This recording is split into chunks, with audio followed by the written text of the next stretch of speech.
My Friend's campaign requires you to roll a 1d10 to find out how far you're able to move for each and every round of combat. Welcome to the Twisted Pint Tavern. Today we're visiting r/D&D to check out some of the worst house rules Redditors had to endure. Friends and I started playing about a month ago. The DM doesn't let us make our own rolls ever. Also, no matter what you're doing, you have to roll a d20 to pass or fail. This includes having to make checks, which he rolls for you, to walk forward, pull a sword out of a monster you stabbed, and sleep soundly at night. Additionally, when one of our party falls to 0 hit points, they can roll a d20. On a 10 or higher, they are automatically restored to full health. Anything less, they're unconscious. He also gives out XP based on what you did in combat. Missed the monster and didn't get a chance to hit it before it died? Sorry, 0 XP. Now that I put it into words, I realize how ridiculous this really is. Yeah, I think every single one of those is ridiculous. I have seen some games where the DM rolls the dice for everyone, Harmon Quest, and that one was fun, I suppose. But typically, yeah, let the players roll their own dice. Also, having to roll a skill check to walk forward is just ridiculous. And to sleep soundly at night, like, I understand an encounter roll, but just to see if you could get to sleep well, that's ridiculous. First edition in high school, a stupid idea caught on. Wisdom can change at the DM's discretion. You made a smart choice, +1 to your wisdom, and dumb choices, -1 to your wisdom. The problem was that the DM was biased to specific friends. Yeah, the +1 and -1 to wisdom in general, I really wouldn't recommend, and especially if you're very biased to certain people, because otherwise you're just punishing the others.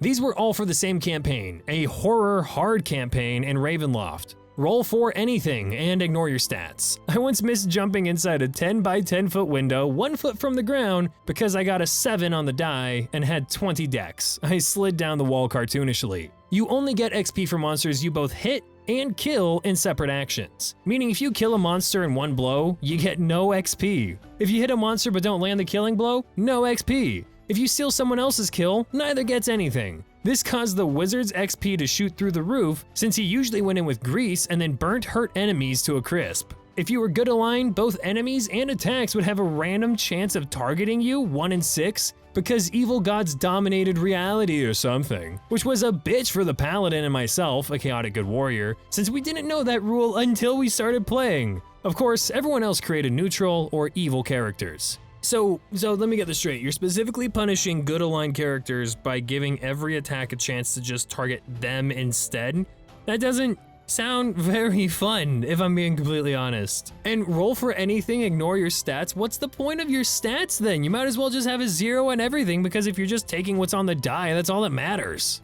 A high-level campaign I'm currently in has an all-caster group. We have 2 homebrew rules that make things very difficult. One is that all casters must spend a round charging up before casting spells. Once you're charged, you can keep casting, but your first round you cannot attack if you want to cast. Why? The other is, if a monster does 10% or more of your health in one hit, you're stunned for a round and it breaks your concentration. 10% or more of your health, that's not very much for a lot of people. The DM always has battles of 1 to 2 super high level monsters with high AC and a ton of hit points. Since they're copied straight from the book, not modified, they also typically have AoE attacks that can easily take 50% of the average caster's health. Again, this is a all-caster party. So with 2 to 3 hits, almost the entire party is stunned and unable to do anything, but becomes stunned again or die next round. The only reason we survive is because we have a caster spellblade with 1 level of wizard and 14 of fighter, with an insane AC and more hit points than most casters can even dream of.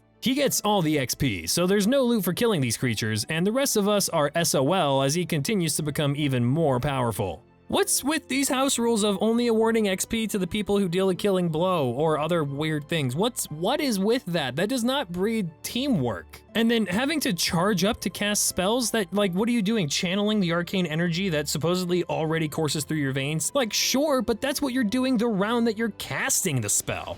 Man, you know where you can find some not BS house rules? Tavern-endorsed tournaments, obviously. The Twisted Pint Tavern is currently hosting a tournament where all the contenders signed up and built characters in the Discord server. We recently streamed the first 3 fights in the first round of the tournament bracket, and there's gonna be a lot more fights to come. So check out some of these funny moments from the tournament fights on stream, and make sure to stay tuned so you can catch the next stream and watch the tournament fights live. Shouts, go ahead and insert the tournament clips, please. All right. we're gonna go ahead and use Old. Old is your spiritual weapon. I'm sorry, my friend. She made me do it. I understand. I'll forgive you this time. And cast Summon Greater Demon. Oh. Of course. Yeah, but this is what I taught. I forewarned you about this. You did warn me about this. All right, once Okay, again, so we are then using Old as the demon. Yeah, hello again, my little friend. Nothing personal. You killed the demon. You killed the demon, I Mossfoot. killed the demon, and I'm gonna go over to your body just for extra flair and just start stabbing the shit out of it with all of my I'm knives. still 30 feet in the air. No, you're not. You fell down unconscious it's not and dying. concentration. It's not I'm gonna concentration. crawl up the walls and jump into the air because the wall is up to 30 feet. I'm climbing all of that just to grab you down.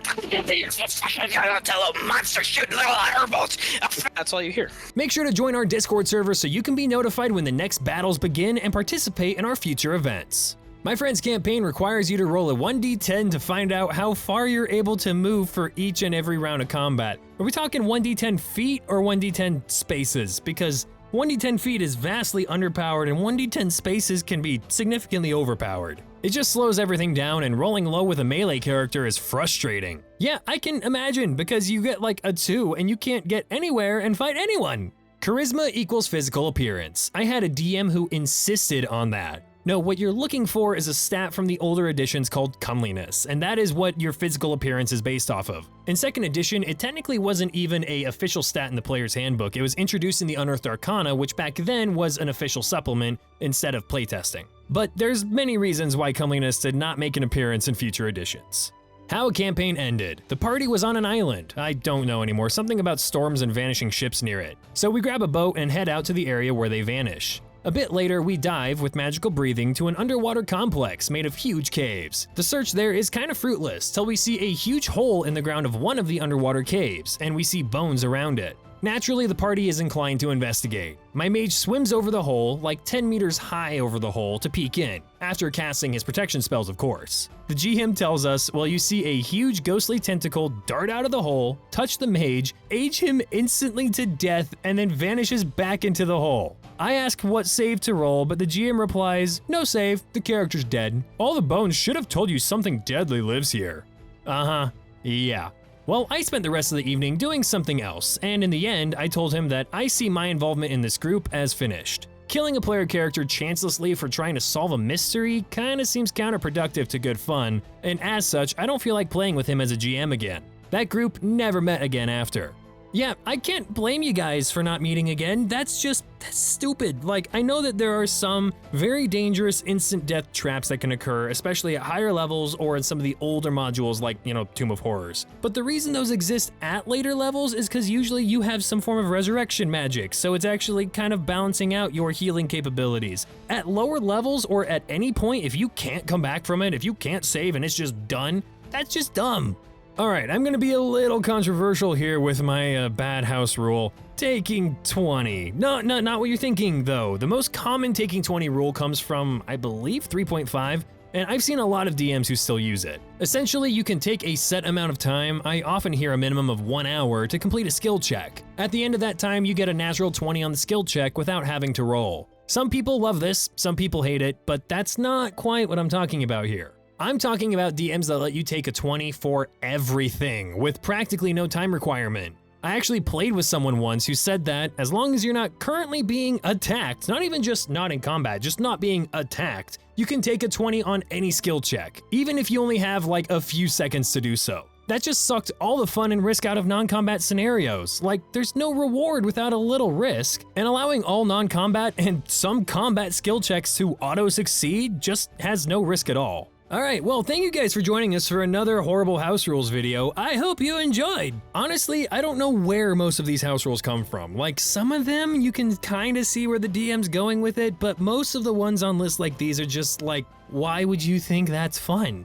But you know what is fun is clicking like and subscribe on the video, so go ahead and do that. And go ahead and join the Twisted Pint Tavern Discord server. We talk all kinds of D&D and various other things, so if you're interested in that fun kind of community, join us using the link in the description. And again, don't miss out on the next round of fights for the Twisted Pint Tavern tournament. These fighters have been itching to get into the arena, so we're gonna have some good duels. Anyway, thank you guys again, and I'll see you in the next video. What? No, I'm not gonna let you take a 20 on talking your way out of paying the tab. Give me the damn money.